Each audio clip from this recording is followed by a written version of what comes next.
To really have that view at the top of the house, we get to see a whole lot of stuff. I would encourage us to leverage the view that we have to the organization and communicate that forward.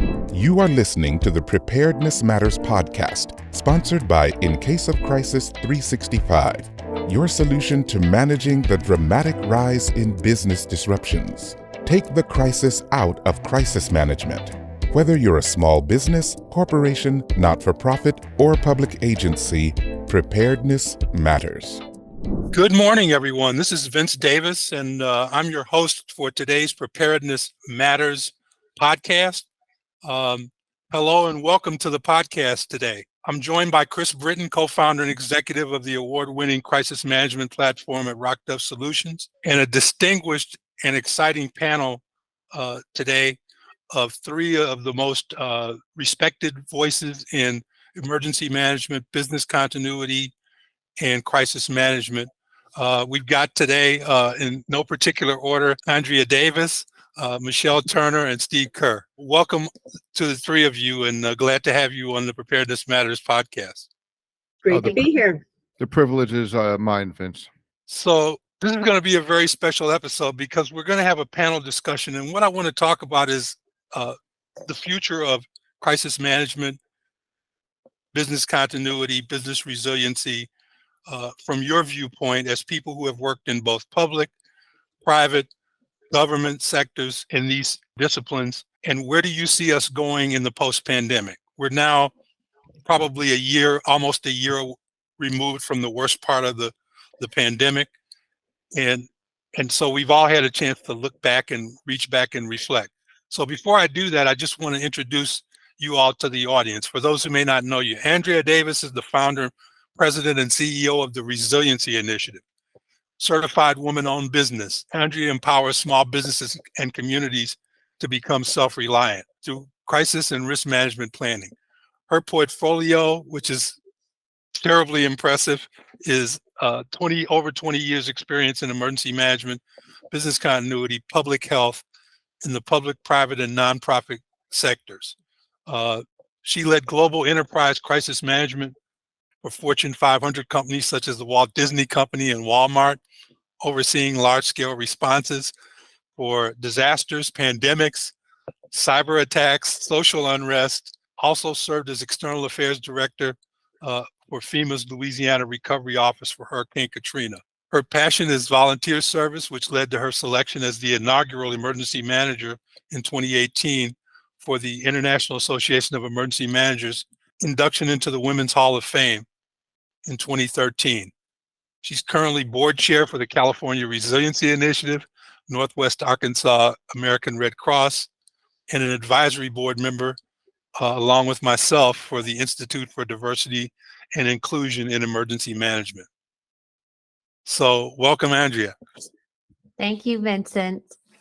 Next is Steve Kuhr, and Steve is a trusted crisis management leader and founder of the Kuhr Group.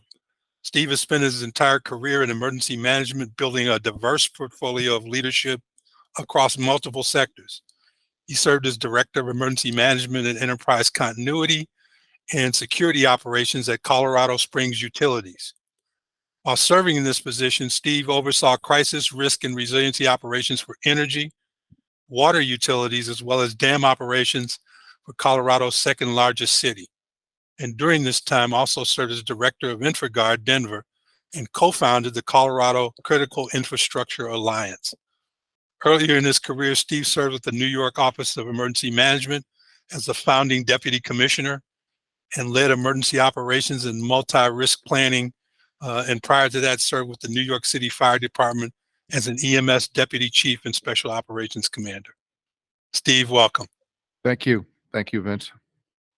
Last but certainly not least, my good friend and colleague, Michele Turner, vice president of business continuity at Marriott International. She is a resilience executive and an Amazon #1 best-selling author and international speaker. Michele has more than 30 years experience in building successful leading government risk management compliance programs with Fortune 500 companies. She also is an executive communicator with expertise in audit and finance committee and of the Board of Communications. Michelle's storied career has seen her transform business resiliency at Amazon, where she was head of global business resiliency, head of business continuity, and my supervisor for a short period of time before I left Amazon. I had the privilege of working with her, but prior to joining Amazon, Michele served as principal program manager, senior compliance program manager at Microsoft, where she drove strategy and scale for Office 365 compliance program. We could go on, but Michele is a member of the Women's Leading Travel and Hospitality Board, director of the Giving Program for Disaster Recovery International Foundation, business continuity crisis management council member at the conference board, a guest lecturer, and as I said, best-selling author of the book Lessons Learned, Short Stories in Continuity and Resilience. Michele, welcome. Great to be here. Okay, let's get started, folks. My first question for the panel, and we'll start with Andrea and kind of go in a round robin, is what do you see as the future of business resiliency in the post-pandemic era? Well, I see we're all been dealing with like the increase in frequency and intensity of natural disasters. And this was the case before the pandemic occurred. And now it just feels like we hit the speed button and we're just going from crisis to crisis to crisis. And I feel like one of my biggest concerns is we had a lot of great lessons learned from the pandemic, and then we're kind of sweeping them under the rug. And I wish that we could have taken those lessons learned and seeing how we worked efficiently or differently in responding to these crises. I happen to be at the helm of emergency management for Walmart during COVID in our response. So it's the biggest retailer. It went to work during the pandemic, is making sure that, we had supplies on their shelves and so folks could, get food on their table. And so we saw all the supply chain issues. We saw how on a global scale that we were really kind of remiss in our planning efforts, at least when it came to a pandemic and how it could impact our infrastructure.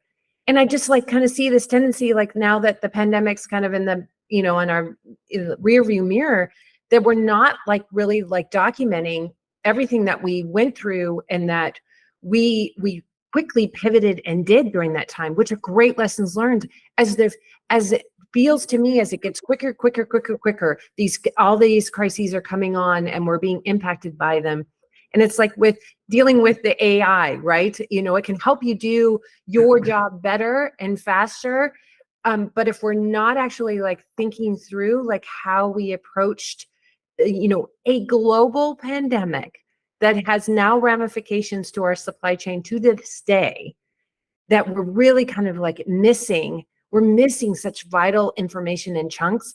And so I really kind of worry for emergency managers going forward, because everybody's exhausted, right? We're all so tired from everything that we've been through that we can't take that step back. We can't actually use those lessons learned, and we're just going to keep repeating kind of these mistakes. And I really worry about that from that business continuity standpoint, because we saw so many businesses go out of business because they weren't the Walmarts, right? They weren't the big dogs that had a me. And so there's an invested interest in all of us from an emergency management community, regardless public service, private service, that we're all in this together, and that sharing that feedback with each other will help us, deal with whatever's coming our way. And the more that we can incorporate that in our planning and really dig deep into those lessons learned, then we won't repeat it. Hopefully, Vincent. At least that's my hope, and what I kind of see as a concern that I see what's going on, because we're so tired. We just can't deal with even thinking about the pandemic. But if you can look at the roots, right? Roots and everything that we had to deal with, to me, it was very much, it mirrored what we saw in Hurricane Katrina. Complete loss of infrastructure, complete loss of how a city can operate. That's what we saw globally. Disaster fatigue. Steve, your take on the same question. I'm looking at my notes and I have the word crisis fatigue right in front of me. And I think it's gratifying that without rehearsal, this team is all coming up with the same theme. You said it, Vince, and Andrea certainly started it off. I believe the emergency management community, which I'll just use as a catch-all for crisis management at the enterprise level, business continuity, resilience professionals. I think we all know that we do the same thing. As a component of society, are fatigued, and I think we're suffering from crisis fatigue. You know, this term has popped up into the literature lately and into the social media network that we're all a big part of, polycrisis. And I believe that we are currently in a polycrisis, but I don't believe we have never not been in a polycrisis. What do I mean by that? We have more access to information by way of this incredible communications device that we all carry in our pockets today. So I'll give you an example. My mom is always complaining that the world is falling to, hell in a handbasket, and it's the worst time in history. And I remind her that she grew up was born at the end of the Depression, grew up during World War II, the Holocaust.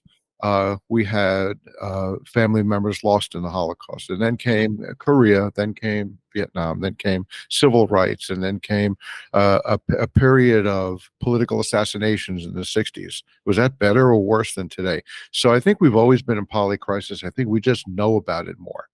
What's the point? What's the point? The point is that as emergency managers, we have the obligation to respond to and react to those polycrises. Andrea said it well. In 1996, when a small team of us founded the New York City Office of Emergency Management at the direction of the mayor and the first director, Jerry Hauer, the word supply chain would never have entered into the lexicon. The threats of the mid-90s were chemical weapons, vis-a-vis the Tokyo subway sarin attack, the a potential biological terrorism, which bore fruit in the after 9/11 with the anthrax attacks. And while we didn't plan for aircraft being thrown at buildings in New York City, we did certainly anticipate global terrorism. We worked for a guy that was a U.S. attorney, Rudy Giuliani, and he sort of gave us our marching orders. So where we're going is, as fatigued as the emergency management community is, we have to continue leaning in and leaning forward. And that means taking a crisis management approach to protecting our organizations, whether we're in the corporate world or in the community. And we need to reimagine the way we do risk.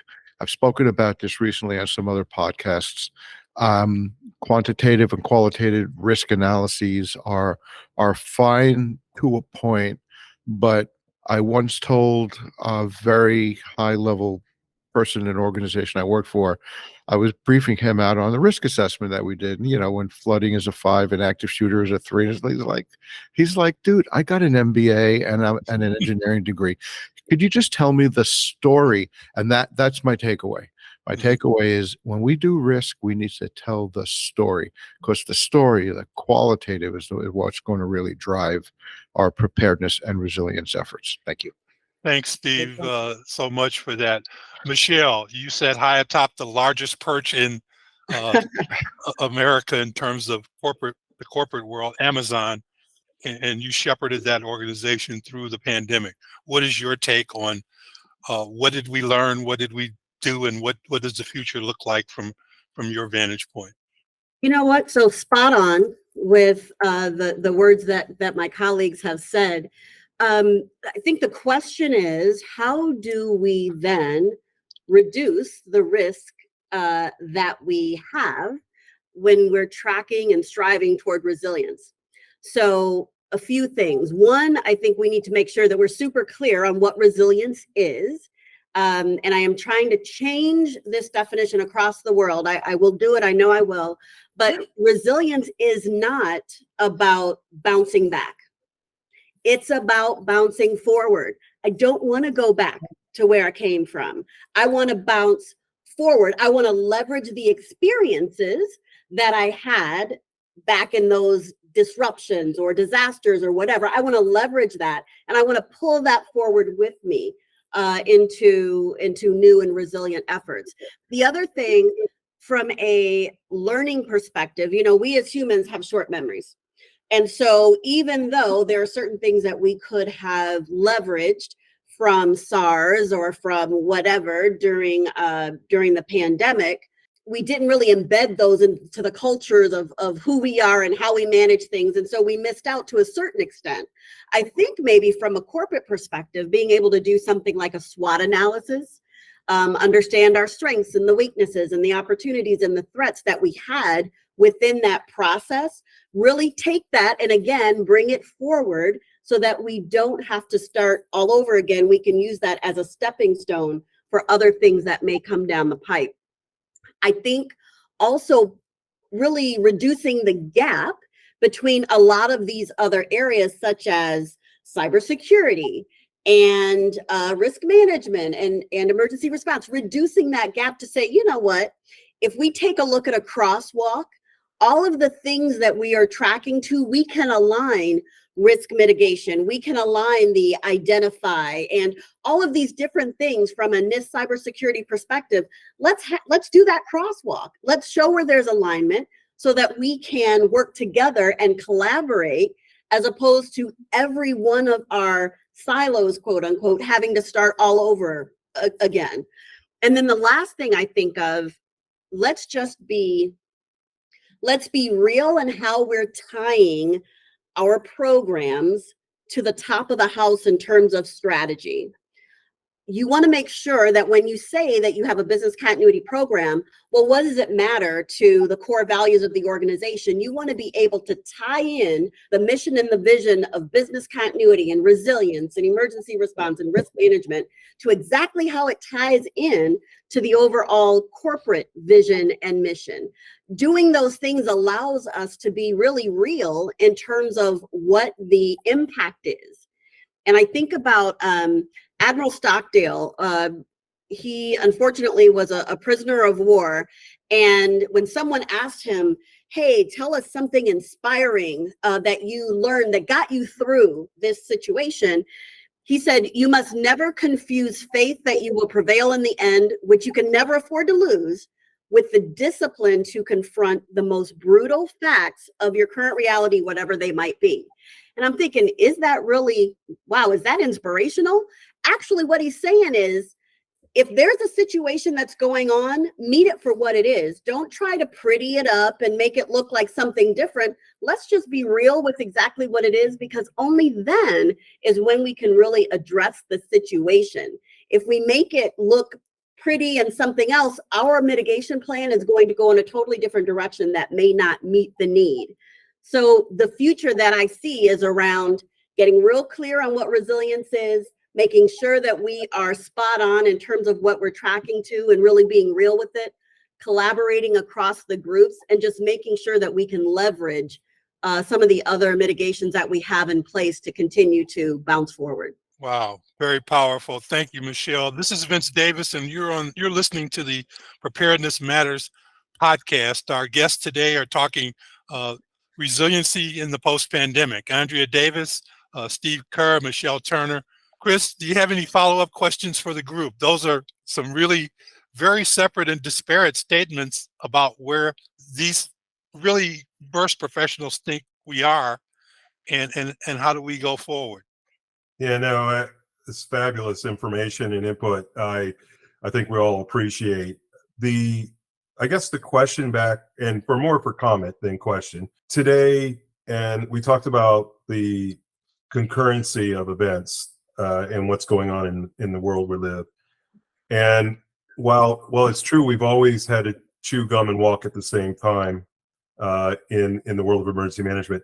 What we're seeing is sort of a layered effect of each new innovation in our society, each new phenomenon, whether it's climate change, AI, social media. They've all played a very instrumental role in creating risk for operations, safety for people, and reputation for companies. And I'm interested to know, because my sense is that budgets for the areas of the business that are responsible for this risk haven't necessarily moved at the same pace as the risk. How are you all looking at ways to do more, be more efficient, and navigate that reality. I really wanted to highlight one of the items that Michele said about doing this like crosswalk, especially between the silos. I know when I was with corporate America, and so my lane was crisis management and business continuity, and I fell under security. And then there was a whole other risk management team that did very similar things, and never would the two meets on the roads. And so in big companies, the redundancy, you would think it's always good to have redundancies, but from a cost perspective and that alignment to mission and goals and objectives that Michele was talking about, you get really separated, and you're actually doing a huge disservice to that company or organization that you're supporting if you don't understand who your potential partners can be. And obviously in the corporate world, it's hard sometimes because everybody's fighting over a budget, especially if you're overhead, like you don't make any money for the company. And so sometimes this idea of developing stakeholders and partners, people aren't overly forthcoming because they're very worried they might lose budget dollars. Because Chris, you're totally right. Budgets haven't increased. In fact, I've seen a tightening and decreasing in kind of that risk managers or that crisis managers budget, because for the very long time, we've been concerned of a recession coming. And then even though it's the opposite, right? You should be investing in planning and thinking about your business continuity plan, how you'll stay in business if you start losing certain types of customers, and how can you pivot. But if you aren't embedded, like Michele said, in the overall the organization's mission and objectives, you can't really embed yourself in the business strategy.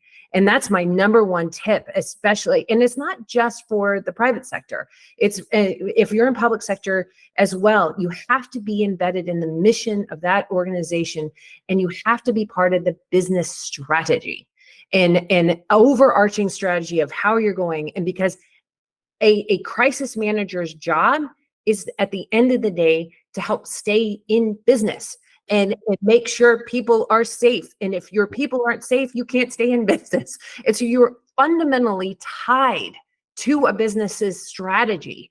But sometimes getting a seat at that table, boy, can that be hard. And my once a year opportunity, and at both of the big organizations I worked for, Disney and Walmart, I was very thankful. They had cultures of safety and preparedness and business continuity. And so I had C-suite engagement on a weekly basis. I think I'm very fortunate. I was very fortunate. I don't know about that for every business.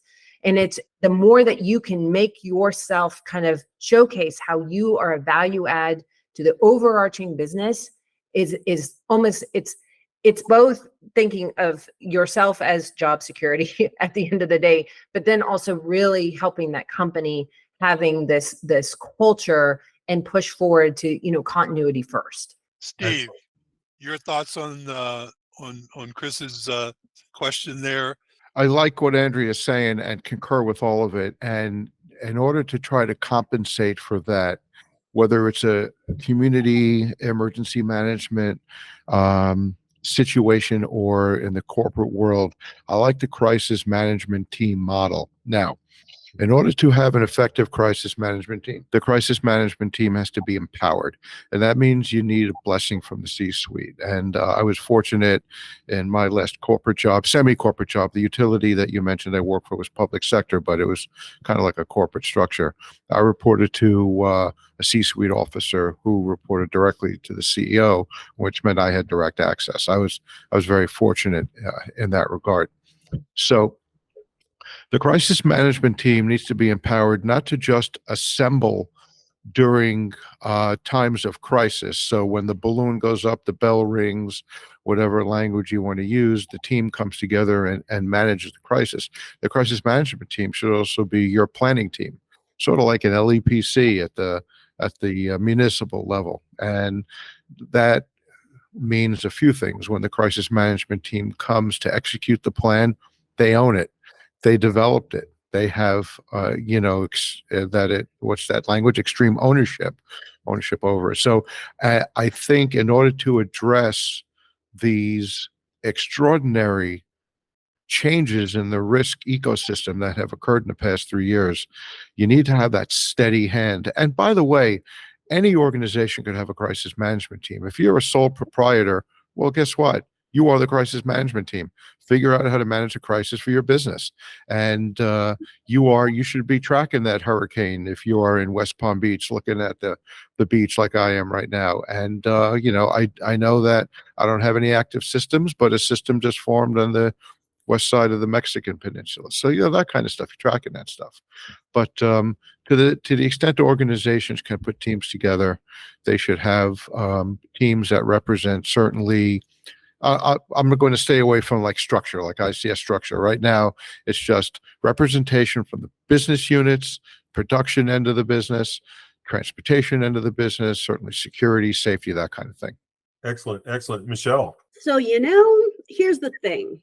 We are blessed in our disciplines to really have that view at the top of the house. We get to see a whole lot of stuff.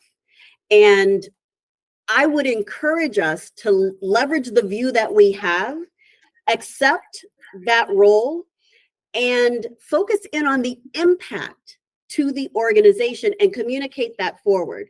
You're right, it's not always an easy job, but having us really be able to focus on the impact of this particular business disruption or other to our financial, operational, strategic, legal areas, really focusing on that impact and be able to communicate that up the chain. You might not have the ability, as Andrea was saying, to go directly to the C-suite, but how are you working with your management to be able to identify those use cases, those scenarios? How are you developing that on a regular basis and adding complexity over time on your exercises and tests?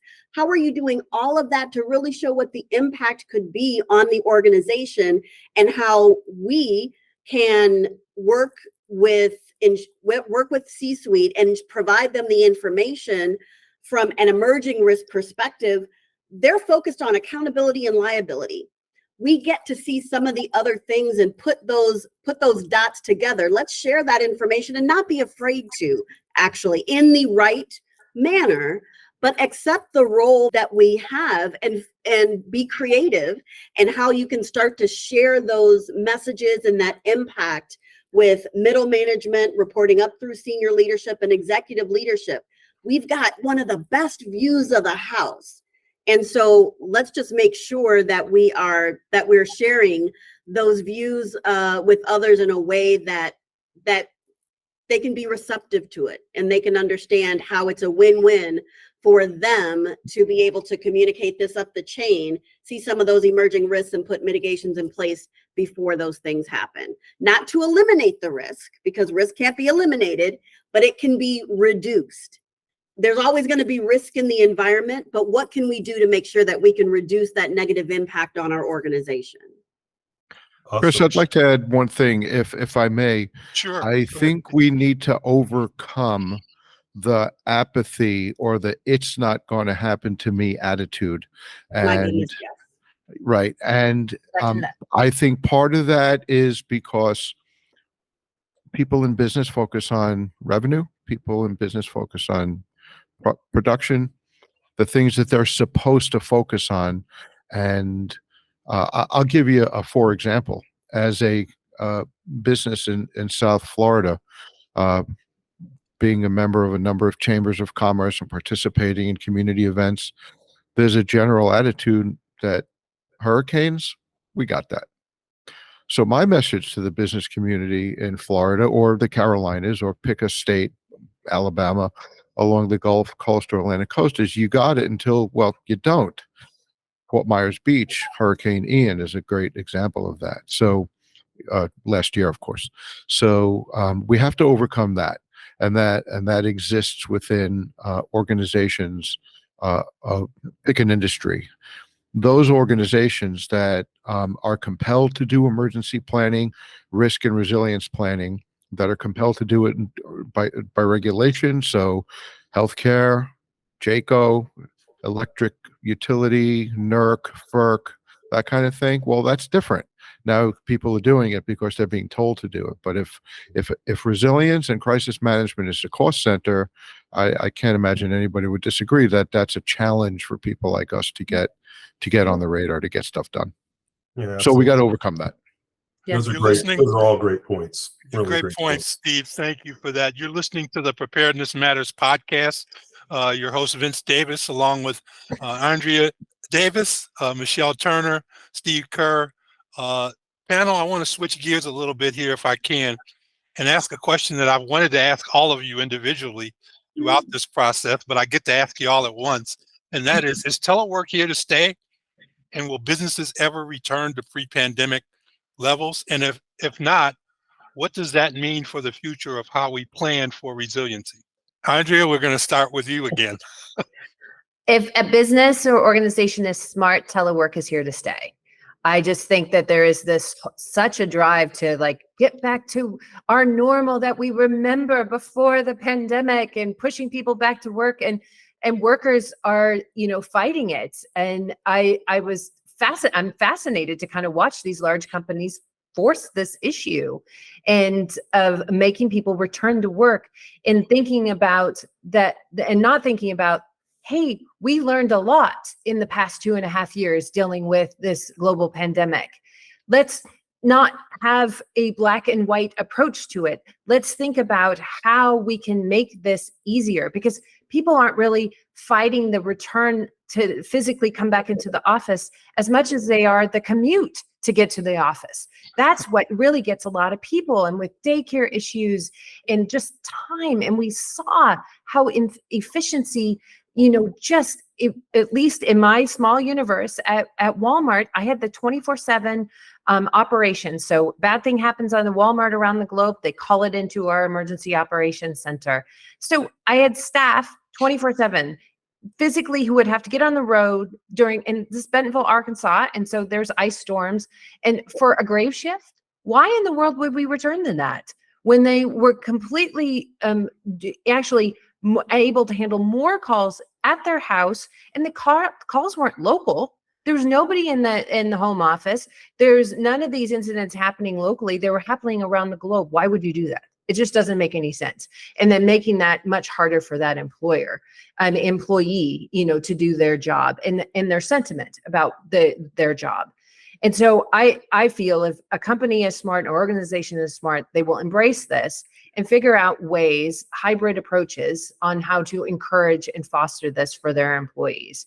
From the emergency manager, does it make our job a little tougher? It does, because when you think about from an emergency alerting standpoint, it's no longer just a campus that we would be responsible for, to making sure our employees are notified if something's going on, but that it expands that universe, and it goes back to your process and protocol. What's the duty of care that your company has established on how you're going to do emergency alerting for your employees? You have to revisit the plan and dust it off and say, okay, now we've expanded the radius, or we're just going to continue doing campus alerts, which, some companies have decided to just do that, or we're going to just, now the location is an employee's home, and we'll send out notifications that way too.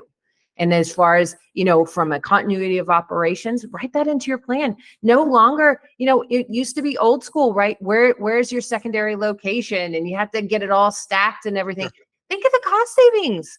Not that that's bad. Think about having an extra space, but now we've expanded to the globe. We can work anywhere. And I feel having a boutique consulting firm, it's my competitive advantage. I have teams literally around the globe. My chief of operations is in France right now because that's where she's from. And she's been working from there for 6 weeks. That's opened up my doors on who I can serve and support. Wow.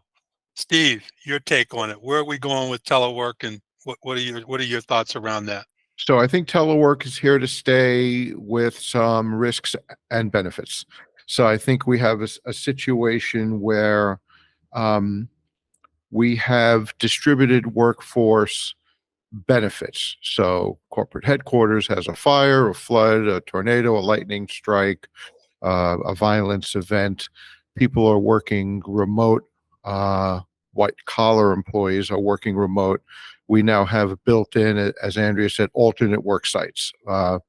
Don't have to go looking for a hot site. Remember the terms, right? We don't even hear those terms anymore. Hot sites, warm sites. We don't hear them anymore because those hot and warm sites are in our employees' homes.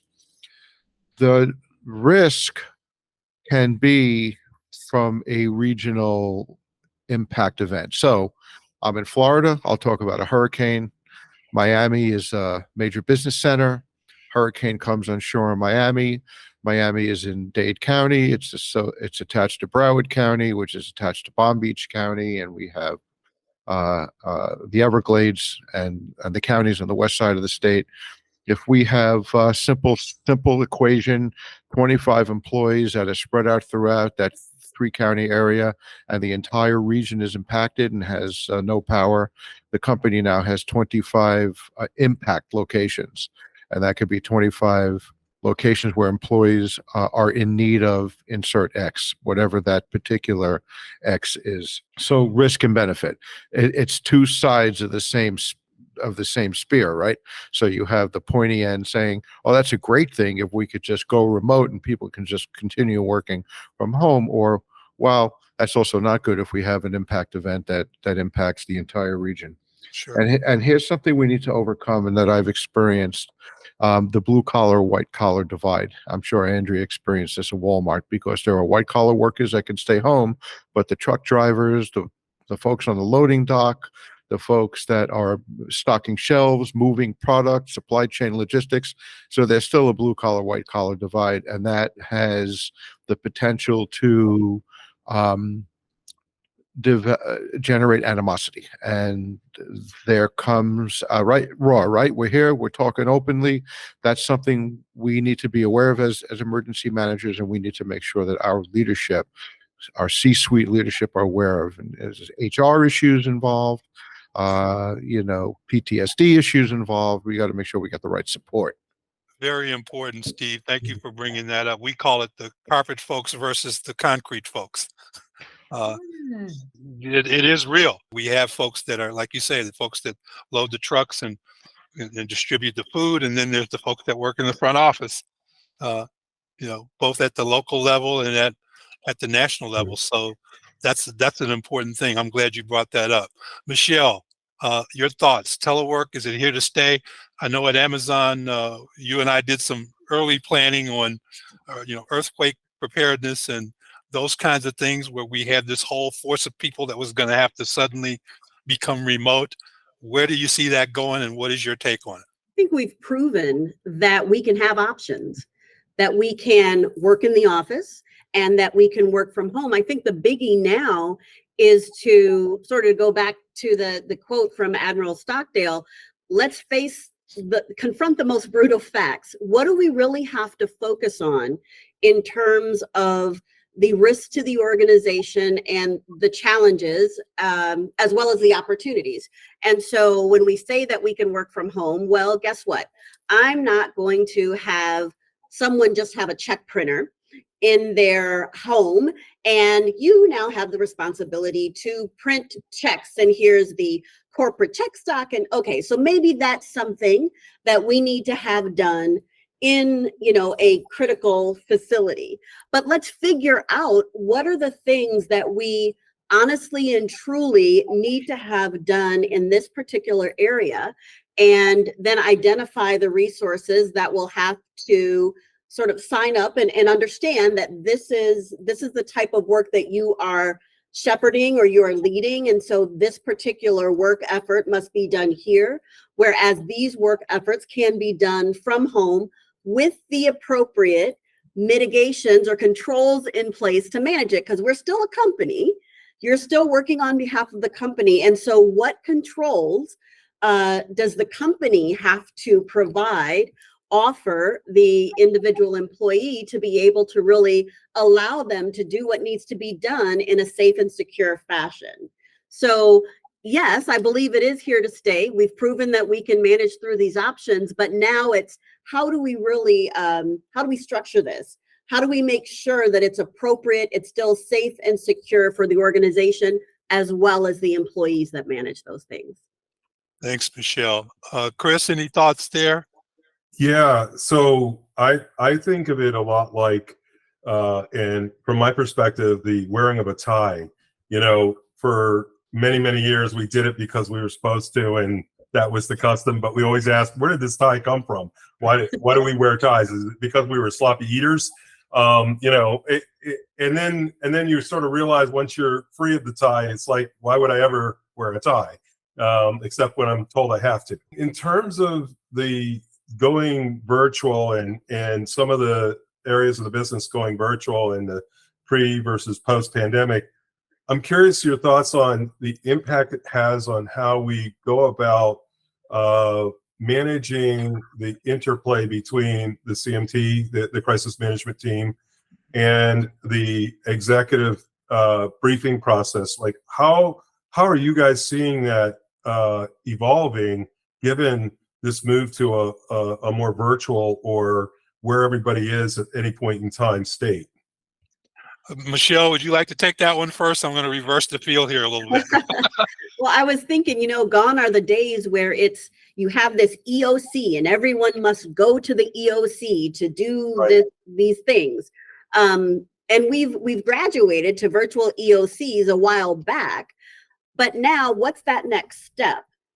How are we making sure that when we talk about those emerging things, not just risks, but the emerging opportunities, how are we thinking through what that looks like? How have we prepared our organizations to be able to truly step into these situations? If we say we want to be able to work remotely on a more regular basis, how have we made sure that we are preparing the organization to do that from a resilience or addressing disruptions perspective? And so I think that it behooves us to make sure that we take the time to think through that and share our recommendations, build training, build those types of things to make sure that people are prepared to address these things as they're coming down the pipe. And again, we've got that great view. We have that strategic view. So strategically, what are the things that we should be thinking about to make sure that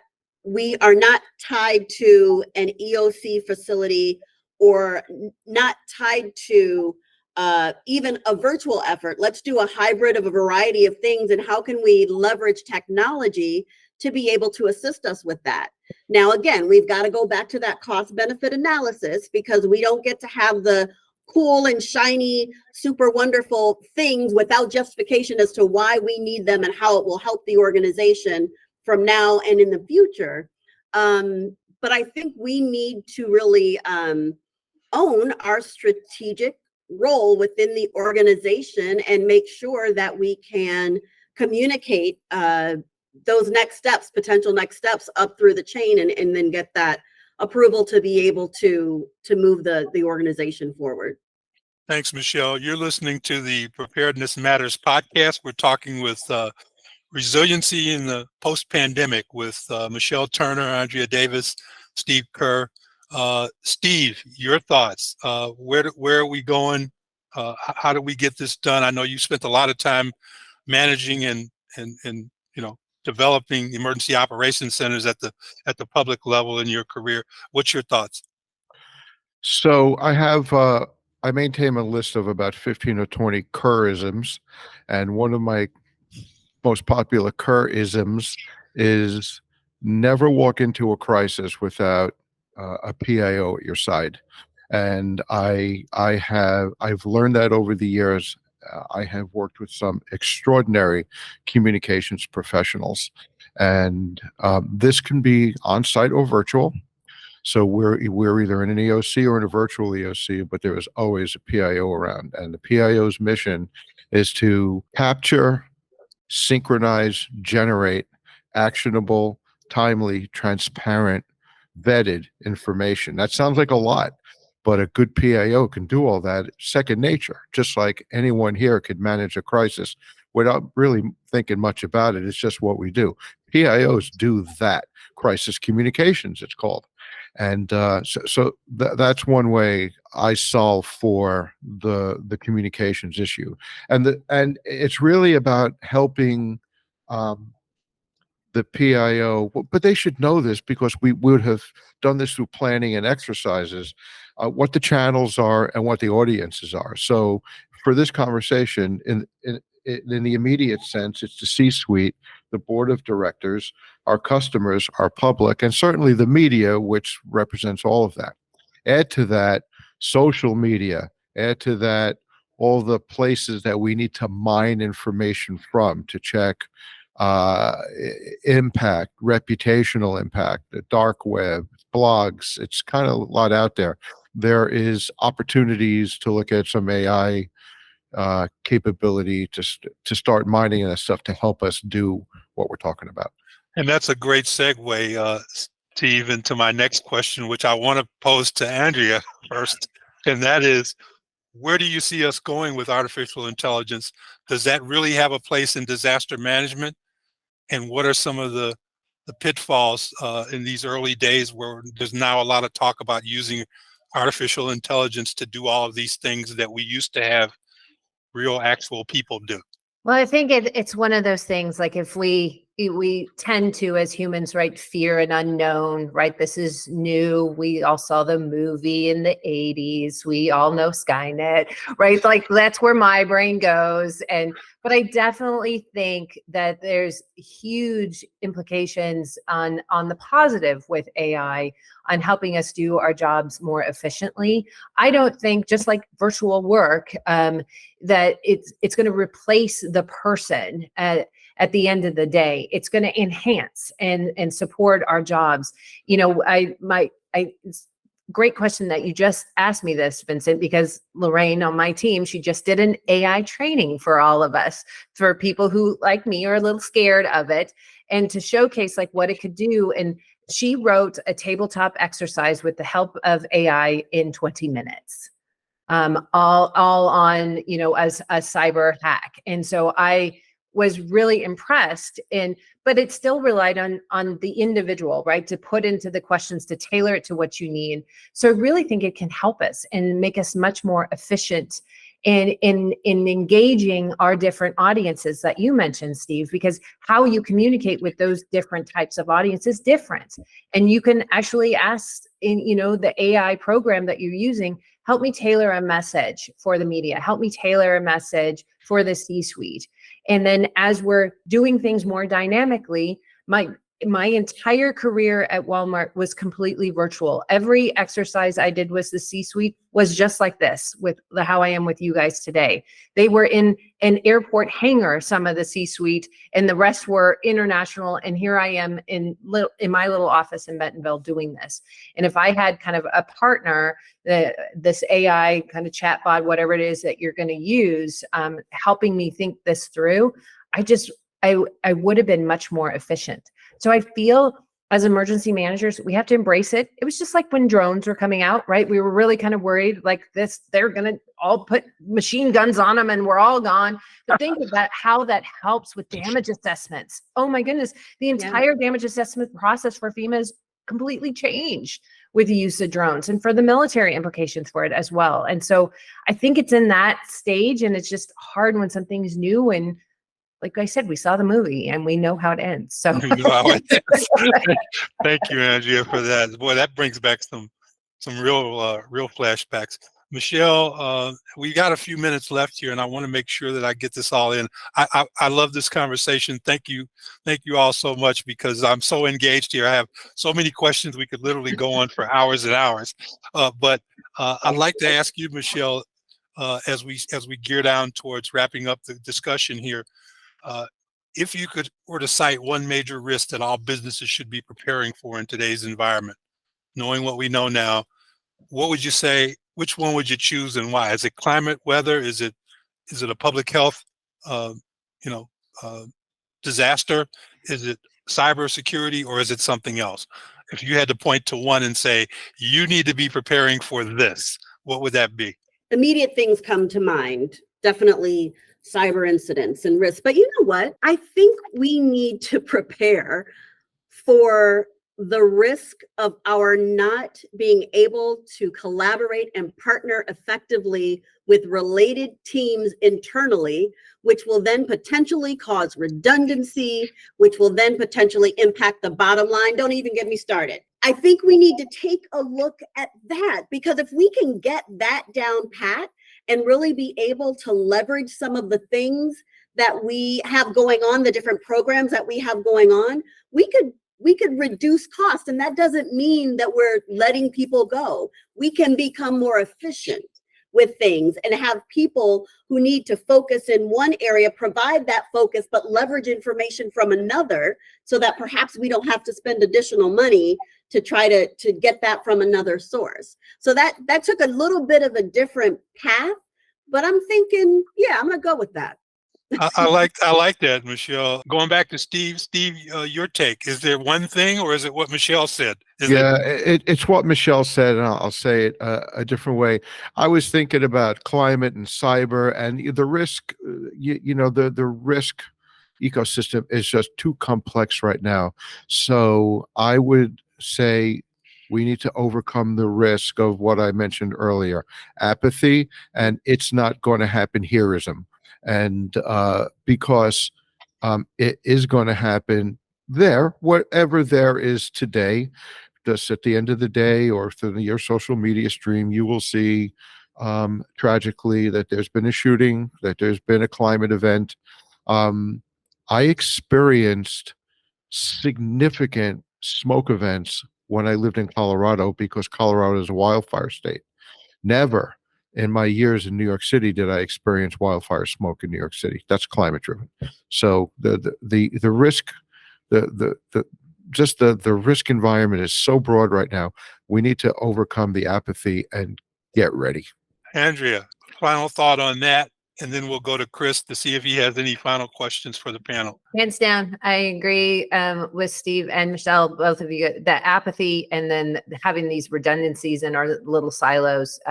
We have to get stop being our own worst enemy sometime as emergency managers. Step out, meet our community, whatever that looks like and how that's defined, because that's the only way you're going to be able to have an inclusive and supportive plan for your whole community. Chris, any final questions for the panel that you'd like to ask before we wrap up here?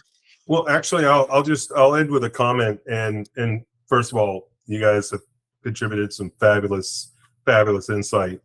From my perspective, the one thing I sort of glean from both the comments you all have made and my own observations is going forward, it's going to be more about good process and connectivity at all levels in the organization than the individual scenario. It's having good systems and good processes in place to be adaptive, because in the end, whether it's one scenario or another, or three at the same time, if an organization is efficient and effective in the way they go about it, then they're going to be in a lot better place to navigate it than they are if they're operating from a heavily developed approach to one scenario and then a blindness to another. So I think that's really the only comment and observation I have, and seems to be in line with a lot of things that you guys were saying. Thank you for that, Chris. I would be remiss, and I'm going to get beat up by all of the young people who I mentor on a daily basis about emergency management and careers, if I don't ask the three of you very quickly one sentence of best advice you would give aspiring young professionals who want to be the next Michele Turner, Steve Kuhr, or Andrea Davis. What would you say to those young folks if you could give them a one sentence of advice? Michele. Ask questions. It's okay. Ask questions and know that you have a seat at that table because you're supposed to be there. And so no question is an odd question. Speak up. Speak up, speak out. You're there for a reason. And yeah, that's what I would say. Okay, Steve. I would say find an active shop, whether it's a large corporate environment like Walmart or a large city environment like New York City or San Francisco. You need to find an active shop, get your entry-level job or an internship, because until you have stood watch in an EOC for 30 hours without sleep at some over-caffeinated emergency management director or elected official that's climbing all up in your stuff, you haven't really earned your stripes. And that's just a reality of our business. And that's my spiel for young folks getting into the business, because that helped me. Thank you, Steve. Get your hands dirty. I always advise that. Yeah, absolutely. Andrea. Take some strategic leaps and risks throughout your career. The opportunities aren't coming to learn, like you said, Steve, like that, to be in front of that screaming mayor or whatever it is. Go find it. That's how I worked my way up. And, I started nonprofit. My office was the trunk of my car, just doing resiliency plans for other nonprofits in San Francisco. And I just took these series of strategic jumps of like, oh, hey, there's an opening for external affairs for FEMA down in New Orleans. Sure, I can do that job. Hopped in my car and went down and did that job. Then like, oh, there's an opening for the head of crisis management for the Walt Disney Company. What kind of problems does Mickey have? Let's go find out. Just jump, just do it. There you go. Don't doubt yourself. Like Michele said, you have a seat at that table, go get it. Go get it. Agree. Thank you. Well, this is Vince Davis, the Preparedness Matters podcast.